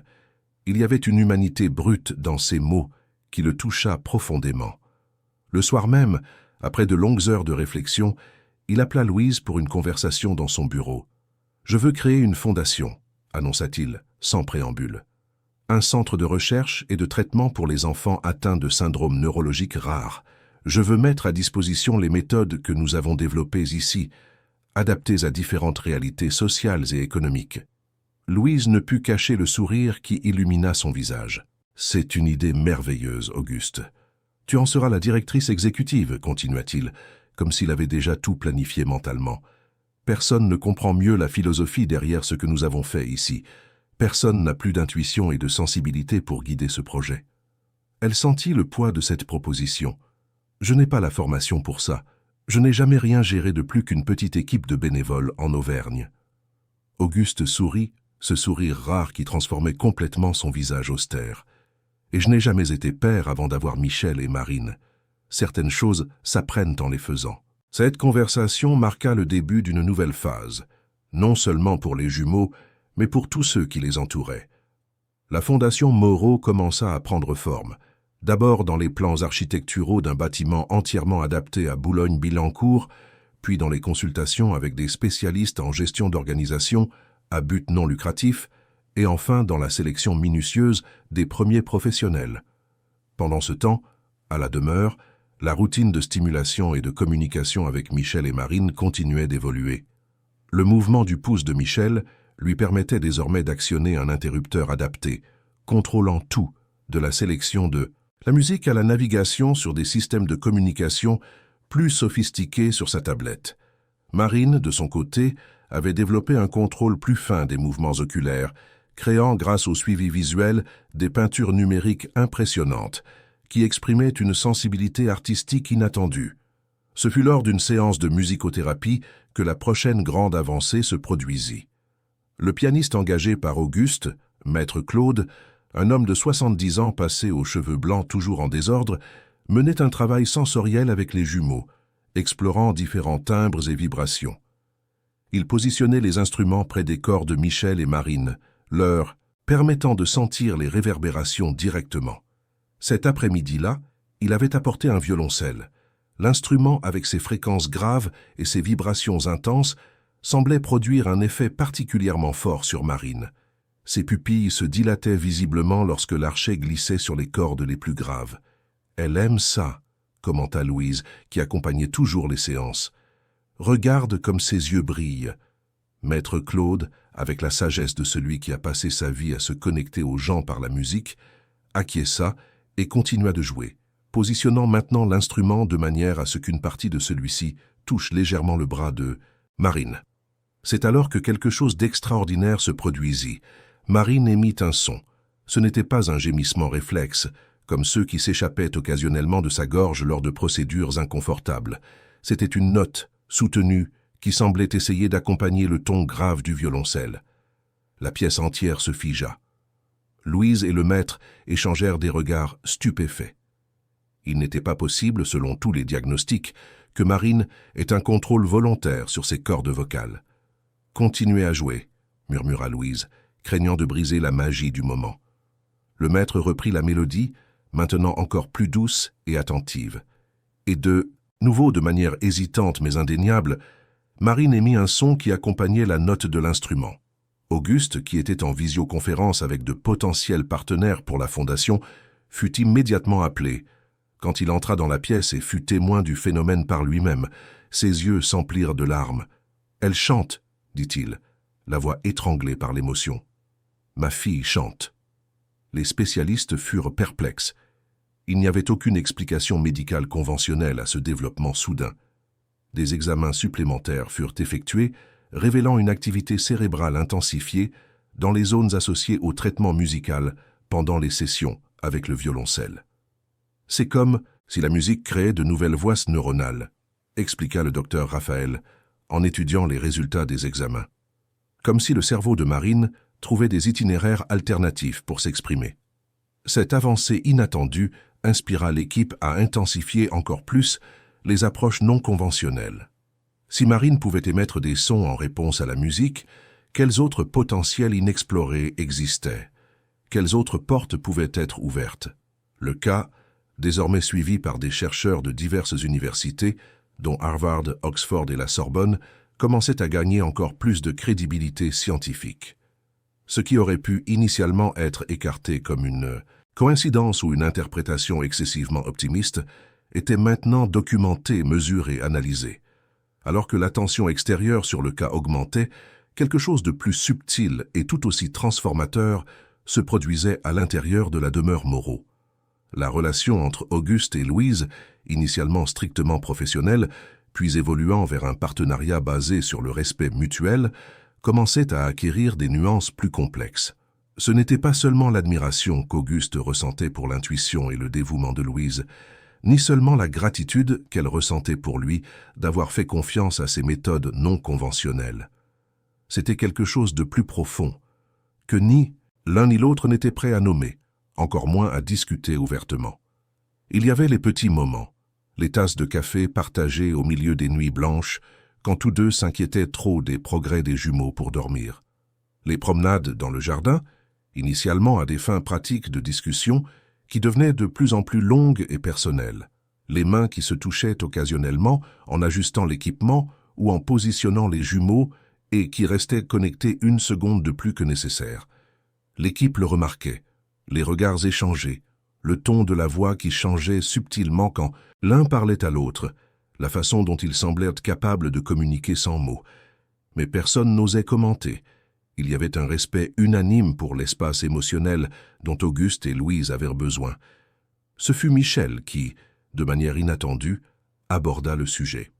Utilisant son système de communication de plus en plus raffiné, il sélectionna des images lors d'une session avec Louise, son père, elle, et un cœur entre eux. « Qu'est-ce que tu essaies de dire, Michel ?» demanda-t-elle, sentant son visage s'empourprer, reconnaissante qu'Auguste ne soit pas dans la pièce à ce moment-là. Michel cligna une fois. Le code pour « oui », puis sélectionna d'autres images. La famille réunie, un sourire, le soleil qui brille. « Tu penses que ton père et moi… » Louise ne put terminer la phrase, mais Michel compléta la pensée en sélectionnant le mot « amour » sur son panneau de communication. Cette intervention innocente de Michel provoqua chez Louise une avalanche d'émotions contradictoires. Elle était entrée dans cette maison en tant que professionnelle, avec pour seul objectif de prendre soin des jumeaux de la meilleure façon possible. Elle n'aurait jamais pu imaginer qu'elle s'impliquerait émotionnellement avec la famille, encore moins avec Auguste, un homme d'un univers si différent du sien. « C'est compliqué, Michel, » répondit-elle finalement, essayant de trouver des mots qu'un enfant de 4 ans pourrait comprendre. « Ton père et moi sommes des amis, des partenaires. Nous travaillons ensemble pour prendre soin de toi et de Marine. » Michel ne semblait pas convaincu. Avec des mouvements déterminés du pouce, il sélectionna « Papa heureux avec toi ». Comment nier cela? C'était vrai. Auguste était un homme transformé. L'amertume et le désespoir qui le consumaient à l'arrivée de Louise avaient laissé place à un espoir prudent, une capacité renouvelée à trouver de la joie dans les petites réussites du quotidien. Et oui, une partie de cette transformation s'était produite grâce à la connexion entre eux. Le soir même, alors que les jumeaux dormaient et que la demeure était silencieuse, Auguste et Louise s'assirent sur la terrasse, comme ils l'avaient fait des centaines de fois auparavant. Le ciel de Paris, normalement obscurci par la pollution lumineuse, surprenait avec quelques étoiles visibles. Un silence confortable régnait entre eux, jusqu'à ce qu'Auguste le brise. « Michel m'a dit quelque chose d'intéressant aujourd'hui. » Le cœur de Louise s'accéléra. Qu'est-ce que c'était? Il pense que nous devrions ouvrir la fondation aux familles de toutes les classes sociales, pas seulement à celles qui ne peuvent pas payer. Il a dit que l'argent ne devrait pas déterminer qui reçoit le traitement. Louise se détendit, soulagée. Il ne s'agissait pas d'eux, après tout. « Il a raison, » répondit-elle, observant le profil d'Auguste se découper sur le ciel nocturne. Certaines des familles les plus riches que je connaisse sont aussi les plus perdues lorsqu'il s'agit de faire face à des conditions comme celles des jumeaux. C'est exactement ce que j'ai pensé. C'est fascinant de voir comment son esprit fonctionne, n'est-ce pas? Comment il parvient à saisir des nuances que beaucoup d'adultes ignoreraient. Ils sont tous les deux extraordinaires, acquiesça Louise. J'ai toujours su qu'il y avait des esprits brillants prisonniers dans ces corps. Auguste se tourna pour la regarder, ses yeux reflétant les quelques étoiles visibles. Tu as toujours su beaucoup de choses que le reste d'entre nous a mis du temps à percevoir. Il y avait quelque chose de différent dans sa voix, une vulnérabilité que l'homme d'affaires laissait rarement transparaître. « Michel m'a aussi posé une autre question, » continua-t-il après un moment d'hésitation. « Il m'a demandé si tu ferais partie de notre famille de façon permanente. » Le monde sembla s'arrêter un instant. Louise sentit l'air lui manquer. « Et qu'as-tu répondu ?» parvint-elle à demander, la voix à peine un murmure. « J'ai dit que cela dépendait de toi, que nous ne pouvons pas présumer de ce que tu veux pour ton avenir. » Leurs regards se croisèrent, chargés de questions non formulées, de possibilités non explorées. « Et que veux-tu, toi, Auguste ?» osa-t-elle demander finalement. Il parut surpris par la franchise de la question, mais ne recula pas. « Je veux que tu restes, » répondit-il, avec une simplicité déconcertante. « Pas seulement pour les jumeaux, bien, qu'ils aient besoin de toi plus que je ne peux l'exprimer, mais aussi pour moi. » Les mots flottèrent entre eux, lourds de sens. Pendant un moment, aucun des deux ne sut comment continuer. « Je ne suis pas Hélène, dit Louise, enfin, faisant référence à l'ex-femme qui avait abandonné la famille dans les moments les plus difficiles. C'était une peur qu'elle portait en elle, qu'Auguste ne cherche qu'à combler un vide, à remplacer la figure maternelle que les jumeaux avaient perdue si tôt. « Non, acquiesça Auguste, avec un léger sourire. « Tu ne l'es pas, et je remercie le ciel pour ça tous les jours. » Avant qu'ils ne puissent poursuivre cette conversation, qui semblait sur le point de changer le cours de leur vie, ils furent interrompus par l'un des infirmiers de nuit. Marine avait de nouveau de la fièvre, pas aussi élevée que la dernière fois, mais suffisante pour causer de l'inquiétude, surtout compte tenu de son récent historique d'infection respiratoire. La conversation personnelle fut mise en attente, tandis que tous deux retournaient à leur rôle de soignants. C'est ainsi que cela fonctionnait dans cette maison. Les besoins des jumeaux passaient toujours en premier. Et, d'une certaine manière, c'était peut-être ce dévouement partagé qui avait créé le lien profond entre eux. La fièvre de Marine céda avec des médicaments, mais l'épisode servit de rappel de la fragilité qui entourait encore les jumeaux, malgré toutes les avancées. Le docteur Raphaël suggéra une investigation plus approfondie pour comprendre s'il y avait un schéma dans les récurrences. Cela pourrait être saisonnier ou peut-être lié à certains types de stimulation, réfléchit-il. Nous devons cartographier cela avec précision pour éviter les régressions. Cette nouvelle préoccupation souleva un dilemme auquel Auguste et Louise seraient confrontés à plusieurs reprises dans les mois suivants. Comment équilibrer l'envie de continuer à avancer, à explorer de nouvelles possibilités, avec la nécessité de respecter les limites physiques des jumeaux. Chaque nouvelle technique, chaque expérience, chaque session intensive représentait à la fois une opportunité et un risque. Pendant ce temps, la Fondation Moreau prenait forme rapidement. Le bâtiment de Boulogne-Billancourt, conçu par l'un des architectes les plus renommés du pays, était presque terminé. Les équipements, importés d'Europe et des États-Unis, arrivaient chaque semaine. L'équipe, soigneusement sélectionnée, comprenant certains des professionnels qui avaient participé au traitement des jumeaux, suivait une formation intensive. L'inauguration était prévue dans 2 mois. Ce serait un événement discret, sans la couverture médiatique qui accompagnait normalement les initiatives du groupe Moreau, respectant l'intimité qu'Auguste chérissait tant. Malgré tout, l'attente était énorme, surtout parmi les familles qui avaient déjà pris contact, désespérées d'obtenir de l'aide et des conseils. Pour Louise, l'approche de la date suscitait des sentiments contradictoires. D'une part, elle était profondément engagée dans la vision de la Fondation, dans la possibilité de partager ce qu'ils avaient appris et d'aider d'autres enfants. D'autre part, son nouveau poste signifierait moins de temps à la demeure, moins d'implication directe dans le quotidien des jumeaux. « Je suis partagée », confessa-t-elle à Auguste lors d'une autre de leurs conversations nocturnes, quelques jours après l'épisode de fièvre de Marine. « Je veux faire ce travail à la Fondation. J'y crois de tout mon cœur. Mais l'idée de m'éloigner des jumeaux, même partiellement... » « Tu n'as pas à choisir, » répondit Auguste, qui avait passé sa vie à faire exactement ce genre de choix difficile. « Nous pouvons trouver un arrangement où tu continues à superviser les soins ici, tout en dirigeant la Fondation. Ce ne sera pas facile, mais si quelqu'un peut le faire, c'est bien toi. » Louise sentit une vague de gratitude. Auguste l'avait toujours vue comme capable, dès les premiers jours, alors que tous les autres doutaient. Cette confiance avait été transformatrice non seulement pour les jumeaux, mais pour elle-même. « Merci de croire en moi, » dit-elle simplement. « Toujours, » répondit-il sur un ton qui fit battre son cœur plus vite. Il y avait quelque chose de nouveau qui grandissait entre eux, quelque chose que ni l'un ni l'autre n'avait planifié ou cherché, mais qui semblait aussi naturel que le lever du soleil après une longue nuit. Ce n'était pas seulement du respect professionnel ou de la gratitude mutuelle. C'était plus profond, plus effrayant, plus plein de possibilités. Le lendemain matin, alors qu'ils prenaient leur café dans la cuisine, une autre habitude qui s'était développée naturellement, défiant les conventions de la maison où les repas du personnel étaient normalement servis dans une zone séparée, une nouvelle inattendue arriva par l'intermédiaire du docteur Dubois. « Je viens de recevoir un email de l'Association internationale de neurologie, » dit-elle, entrant dans la cuisine avec une animation inhabituelle pour quelqu'un de normalement si réservé. Ils organisent une conférence sur les syndromes neurologiques rares à Genève, dans 3 semaines, et ils veulent que le cas des jumeaux soit présenté comme étude principale. Auguste et Louise échangèrent des regards inquiets. Une présentation internationale signifierait encore plus de visibilité, quelque chose qu'ils avaient géré avec soin jusqu'à présent.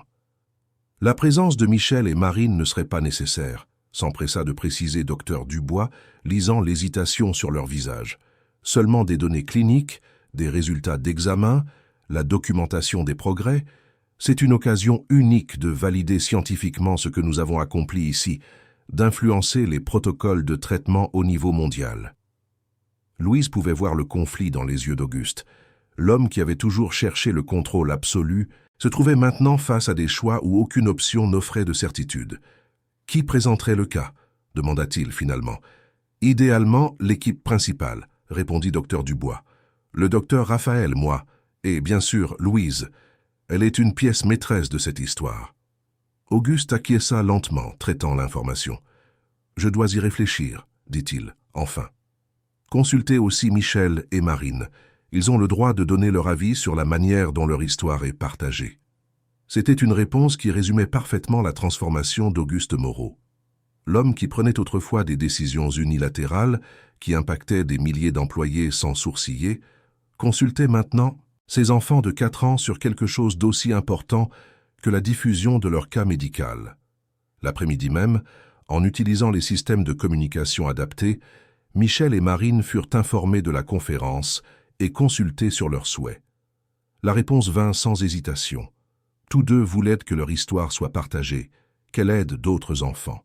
« Ils ont les cœurs les plus généreux que j'ai jamais connus », commenta Louise, émue par la réponse. « Après tout ce qu'ils ont traversé, ils pensent encore à aider les autres. Ils tiennent ça de leur mère », répondit Auguste, avec une pointe de mélancolie. Il était rare qu'il mentionne Hélène, dont l'abandon pesait encore comme une ombre sur la famille. « Ne sous-estime pas ton influence », rétorqua Louise gentiment. « Tu as peut-être été motivé au départ par le succès matériel, mais ton impulsion a toujours été de protéger, de pourvoir, de créer la sécurité. C'est aussi une forme de générosité. » Auguste sourit légèrement, reconnaissant de la façon dont elle parvenait toujours à voir le meilleur en lui, même quand il n'y parvenait pas lui-même. « Alors c'est décidé, » conclut-il. « Vous irez à Genève présenter le cas. Mais à une condition, je veux que vous évitiez toute forme de sensationnalisme. C'est de la science, pas du spectacle. »« Absolument, » acquiesça Dr Dubois. « Je me concentrerai strictement sur les aspects cliniques et méthodologiques.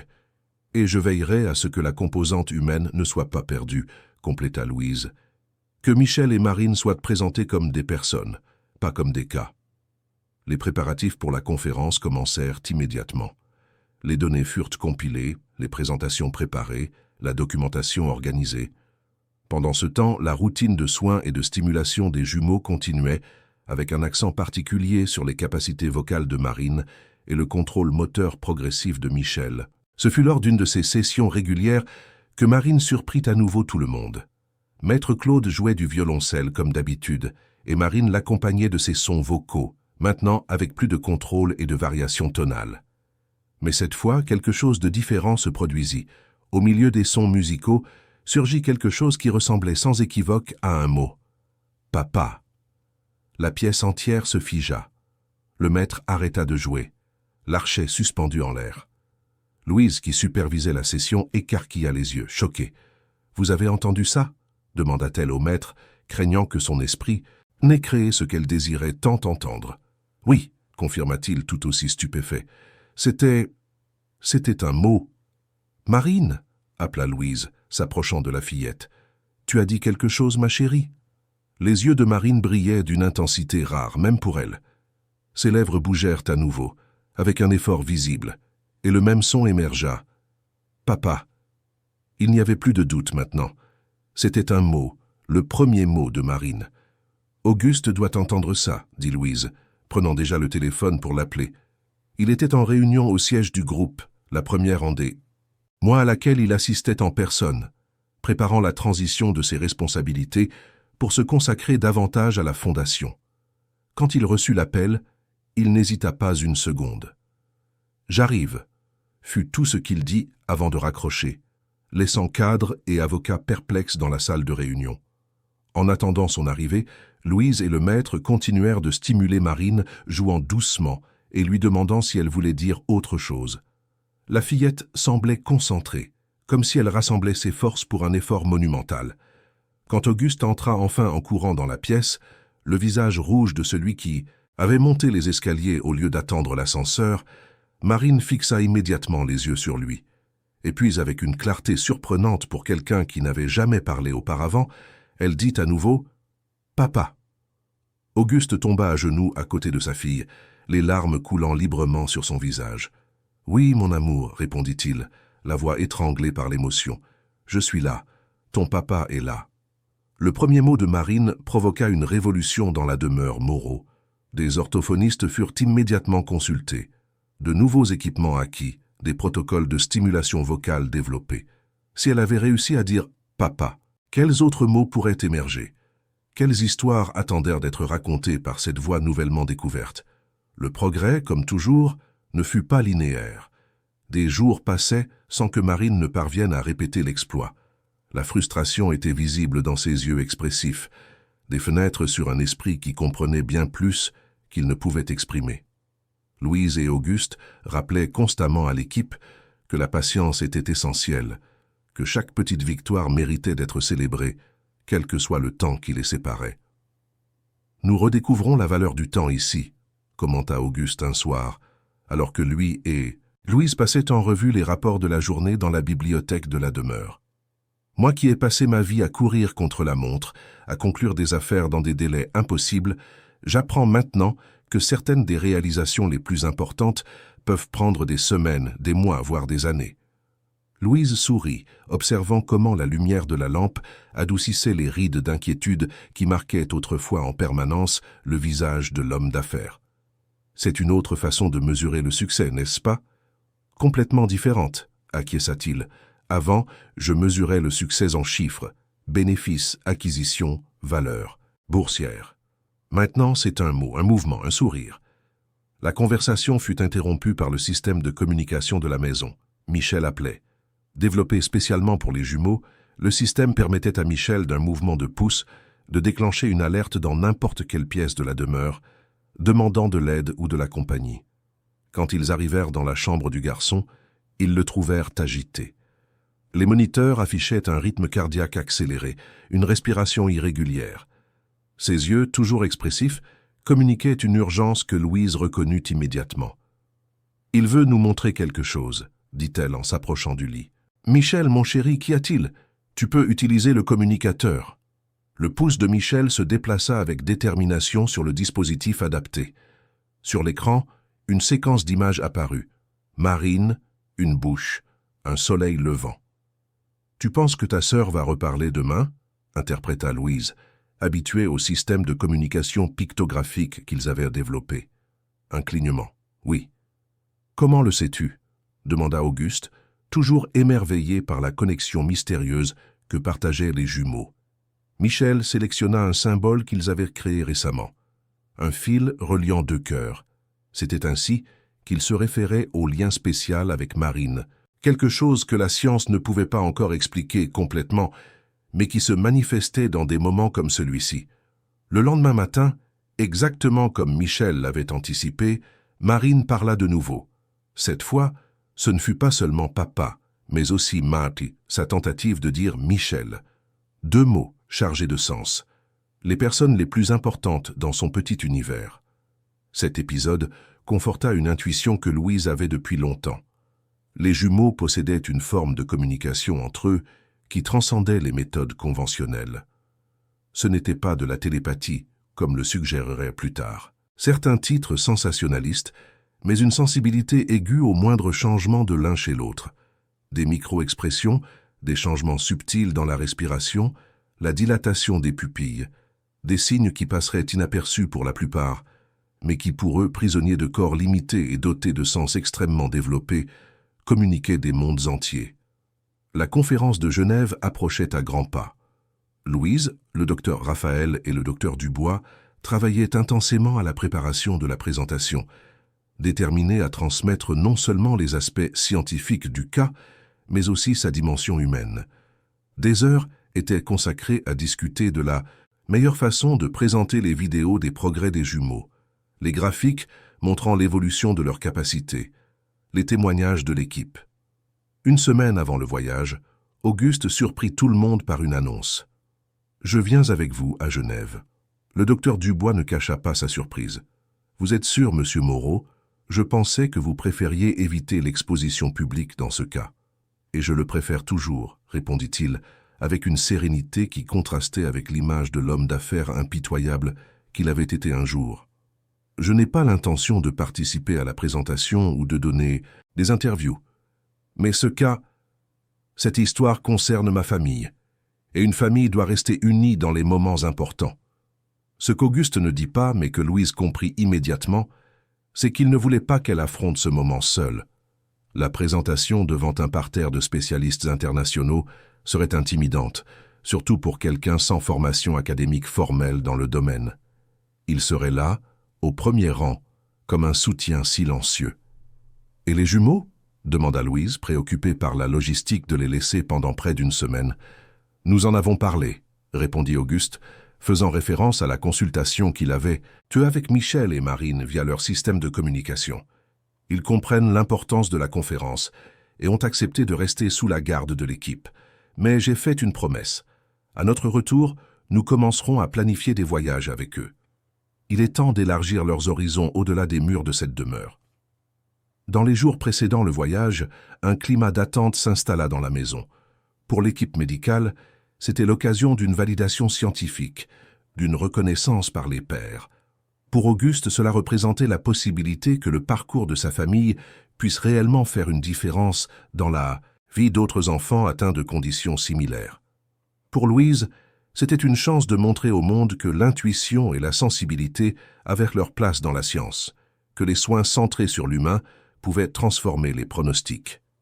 La veille du départ fut particulièrement émouvante. Louise passa des heures avec les jumeaux, leur lisant des histoires, chantant les chansons qui étaient devenues partie intégrante de leur routine, promettant qu'elle reviendrait bientôt avec beaucoup de nouvelles. Quand elle leur dit enfin au revoir, elle dut retenir ses larmes. Ce serait la première fois qu'elle se séparerait d'eux depuis son arrivée à la demeure. En sortant de la chambre des jumeaux, elle trouva Auguste dans le couloir. Il semblait tout aussi ému, bien qu'il essayât de le cacher. « Tu vas leur manquer », dit-il, alors qu'ils marchaient ensemble jusqu'à la terrasse, le lieu qui était devenu leur refuge pour les conversations privées. « Et ils vont me manquer », répondit Louise. « Je n'aurais jamais imaginé que je m'attacherais autant. » La nuit était étonnamment claire pour Paris. Des étoiles parsemaient le ciel sombre, et une douce brise apportait le parfum des gardénias qu'Auguste avait fait planter autour de la demeure, l'une des nombreuses transformations esthétiques que la propriété avait subies ces derniers mois, abandonnant l'austérité hospitalière au profit d'un environnement plus accueillant et vivant. « Tu as changé nos vies, Louise, » dit Auguste, après un moment de silence contemplatif. « Pas seulement celle de Michel et Marine, mais la mienne aussi. Nous avons tous changé, » répondit-elle, sentant son cœur s'accélérer. C'est ce qui arrive quand les gens se connectent vraiment, quand ils se permettent d'être vulnérables les uns avec les autres. Auguste se tourna pour la regarder, ses yeux reflétant les quelques étoiles visibles. « Je n'étais pas un homme qui se permettait des vulnérabilités. J'ai passé ma vie à construire des murs, pas des ponts. Et maintenant ?» La question flotta entre eux, chargée de possibilités non dites. « Maintenant, j'apprends que certains murs doivent tomber pour que la vie commence vraiment, » répondit-il, tendant hésitamment la main pour toucher le visage de Louise. « Et que certaines personnes valent le risque. » Le moment qui suivit semblait inévitable, comme si tout le parcours qu'ils avaient partagé, les découvertes, les frustrations, les petites victoires, avait été un prélude à cette rencontre. Le baiser fut doux, presque hésitant, chargé de questions et de promesses silencieuses.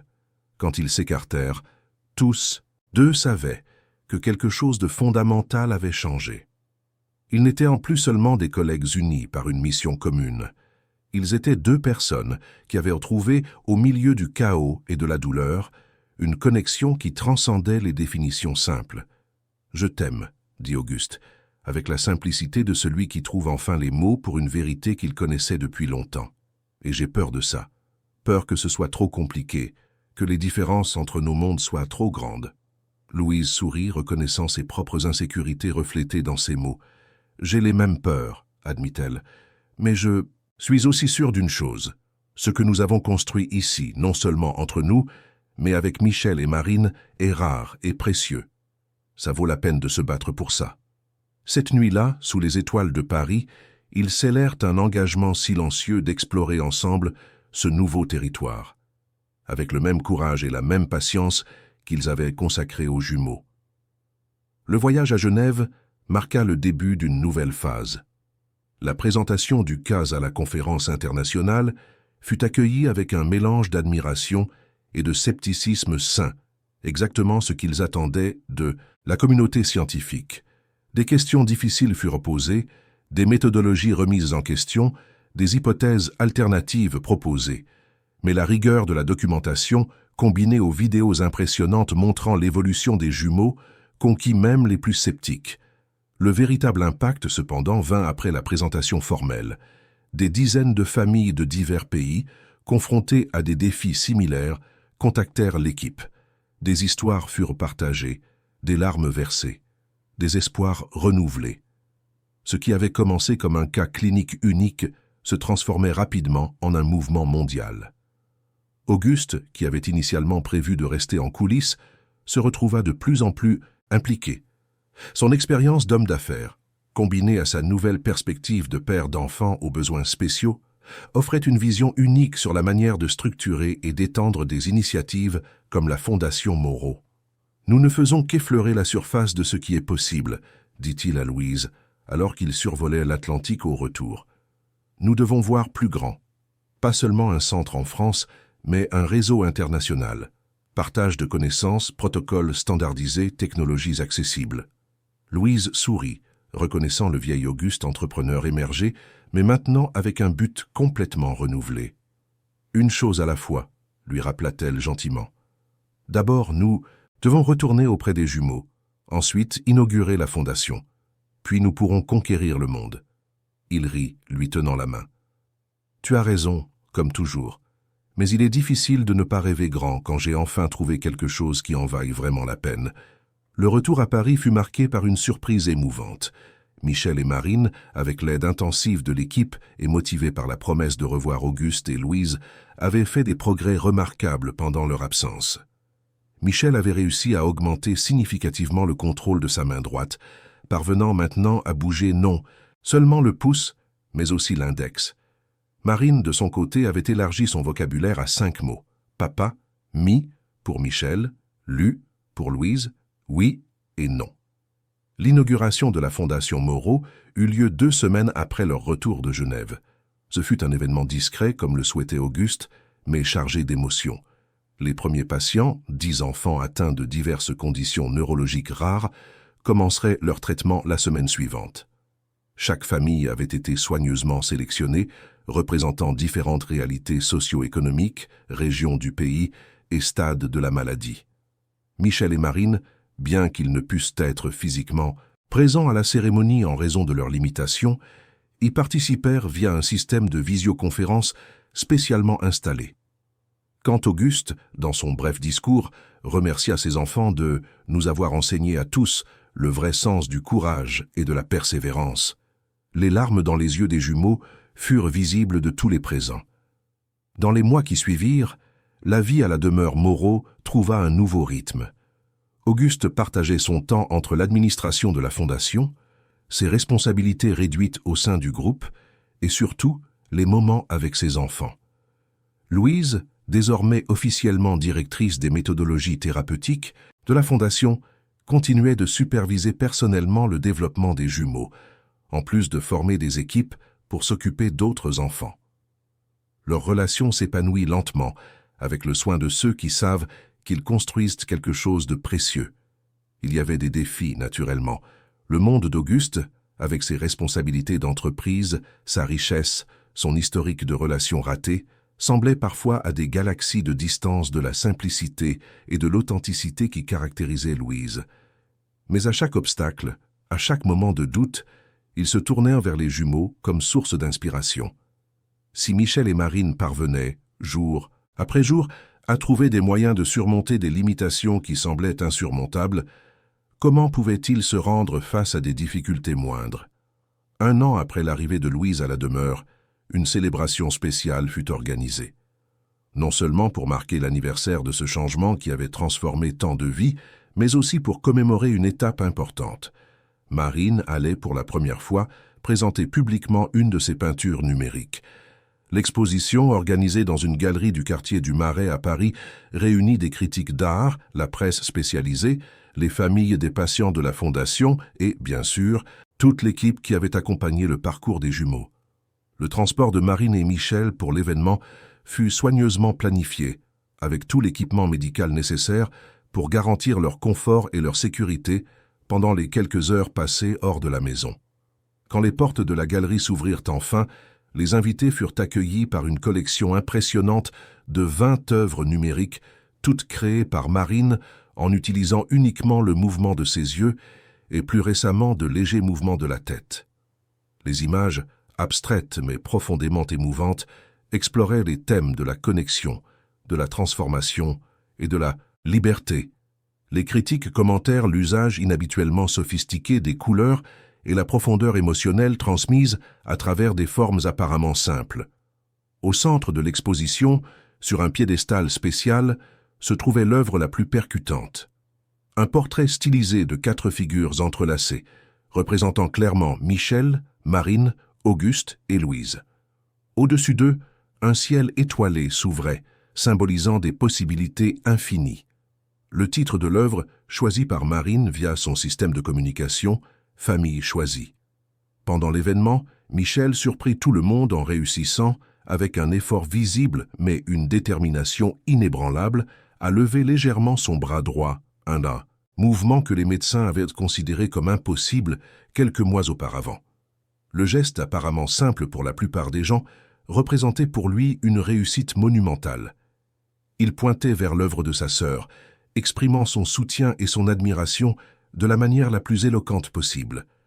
Auguste, observant ses enfants en ce moment de triomphe public, ressentit une émotion qu'il n'aurait jamais imaginée possible des années auparavant, lorsqu'il avait reçu le diagnostic dévastateur. Ce n'était pas seulement de la fierté, bien qu'elle fût présente en abondance, mais une sorte de gratitude respectueuse pour le privilège d'être témoin d'un tel exemple de résilience humaine. Louise, à ses côtés, semblait lire ses pensées comme elle le faisait toujours. « Ils sont extraordinaires, n'est-ce pas ?» murmura-t-elle, lui tenant discrètement la main. « Comme toi », répondit-il, serrant doucement ses doigts. À la fin de la soirée, alors que la plupart des invités étaient partis, la petite famille resta dans la galerie vide, profitant d'un rare moment d'intimité en public. Marine avait exprimé le désir de rester un peu plus longtemps, de contempler ses propres créations dans l'environnement pour lequel elles avaient été conçues. Michel, comme toujours à l'écoute des besoins de sa sœur, souhaitait la même chose. C'est alors que se produisit un autre de ces moments qui défièrent les explications médicales. Marine, avec un effort visible, articula sa phrase la plus complexe jusqu'alors. « Merci de croire ». 4 mots, simples, directs, profonds dans leur signification. Auguste et Louise échangèrent des regards émus, reconnaissant le cadeau inestimable que cette phrase représentait. « Toujours, mon amour », répondit Auguste, se penchant pour embrasser doucement le front de sa fille. « Nous croirons toujours en vous. » La semaine suivante, une nouvelle surprenante arriva par l'intermédiaire du docteur Raphaël. Un centre de recherche neurologique en Suisse avait développé une procédure expérimentale qui pourrait potentiellement augmenter la connectivité neuronale dans des cas comme ceux de Michel et Marine. Cela ne promettait pas une guérison. Un tel concept avait été abandonné depuis longtemps au profit d'une vision plus réaliste de progrès progressif, mais offrait des possibilités d'amélioration significative de la qualité de vie. Ils ont sélectionné 20 cas dans le monde entier pour la première phase d'essai clinique, expliqua le médecin lors d'une réunion dans la bibliothèque de la demeure, et ils aimeraient que Michel et Marine y participent. La nouvelle fut accueillie avec prudence. Auguste et Louise avaient appris au cours de ce voyage à équilibrer l'espoir et le réalisme, à ne pas se laisser consumer par des promesses de solutions miracles. « Quels sont les risques ?» demanda Louise, toujours pragmatique lorsqu'il s'agissait du bien-être des jumeaux. Le docteur Raphaël expliqua en détail la procédure. Elle était peu invasive, utilisait des techniques avancées de neurostimulation et les tests préliminaires sur des modèles animaux montraient des résultats prometteurs avec des effets secondaires minimes. Le plus important, conclut-il, c'est que même s'il n'y a pas d'avancée significative, les connaissances acquises pourraient bénéficier à d'innombrables autres enfants à l'avenir. 7. Cet argument, plus que tout autre, résonna profondément chez Michel et Marine lorsque le sujet leur fut présenté. Via leur système de communication, tous deux exprimèrent le désir de participer, non seulement pour la chance d'améliorer leurs propres conditions, mais pour la possibilité de contribuer à l'avancement scientifique qui pourrait aider d'autres. 3 mois plus tard, la famille Moreau embarquait pour son premier voyage international ensemble. Le jet privé avait été entièrement adapté pour accueillir l'équipement médical des jumeaux, garantissant confort et sécurité pendant le long vol jusqu'à Zurich. De là, ils se rendraient en ambulance spéciale jusqu'à la clinique, dans les montagnes, où ils resteraient 1 mois pour la phase initiale du traitement expérimental. La veille de la procédure, Auguste et Louise discutaient à voix basse dans leur chambre d'hôtel adjacente à celle des jumeaux. L'ambiance était à l'attente contenue, ce mélange familier d'espoir et d'appréhension qui était devenu partie intégrante de leur vie. « Peu importe le résultat, » dit Auguste, tenant les mains de Louise entre les siennes. « Nous avons déjà accompli bien plus que ce que n'importe quel médecin n'aurait jamais prédit, plus que ce que je n'aurais jamais osé rêver dans ces premiers jours sombres. » Louise acquiesça, pensive. « Sais-tu ce qui m'impressionne le plus dans ce parcours ? Ce ne sont pas seulement les progrès physiques de Michel et Marine, bien qu'ils soient extraordinaires. C'est la façon dont nous avons tous été transformés dans le processus. Toi, moi, l'équipe. Même la façon dont la médecine voit ces conditions est en train de changer grâce à eux. Ils nous ont sauvés, acquiesça Auguste, les larmes aux yeux. Je pensais que ma mission était de les sauver, de leur donner la meilleure qualité de vie possible malgré leurs limitations. Mais la vérité, c'est qu'ils m'ont sauvé de la prison, que j'avais moi-même construite. Une prison d'ambition vide, de relations superficielles, d'une vision étroite de ce que signifie vraiment vivre. Louise s'approcha, posant sa tête sur son épaule. Et le plus incroyable, c'est que cette histoire ne fait que commencer. Quoi qu'il arrive demain, ils continueront à nous enseigner, à nous surprendre, à nous inspirer. Le lendemain matin, alors que les jumeaux étaient préparés pour la procédure, Auguste et Louise restèrent à leur côté, partageant des histoires, chantant des chansons familières, créant un environnement de calme et de sécurité. Les médecins suisses, initialement surpris par l'insistance de la famille à participer à tous les préparatifs, reconnurent bientôt le rôle vital que cette connexion émotionnelle jouait dans le bien-être des enfants. « Prête pour un nouveau chapitre de cette aventure ?» demanda Auguste à Marine en ajustant doucement l'oreiller sous sa tête. La fillette cligna une fois, oui, puis, avec un effort visible mais déterminé, bougea les lèvres pour articuler « ensemble ». Michel, dans le lit d'à côté, compléta la pensée de sa sœur à sa manière, en déplaçant son pouce sur le communicateur pour sélectionner une image. La famille unie, main dans la main, faisant face à l'inconnu sans peur, parce qu'ils savaient les uns les autres. Et c'est ainsi qu'ils continueraient, non pas comme des victimes de circonstances tragiques, non pas comme des statistiques médicales ou des cas d'études, mais comme une famille qui avait découvert, à travers les adversités les plus improbables, le vrai sens de l'amour, du courage et de la possibilité.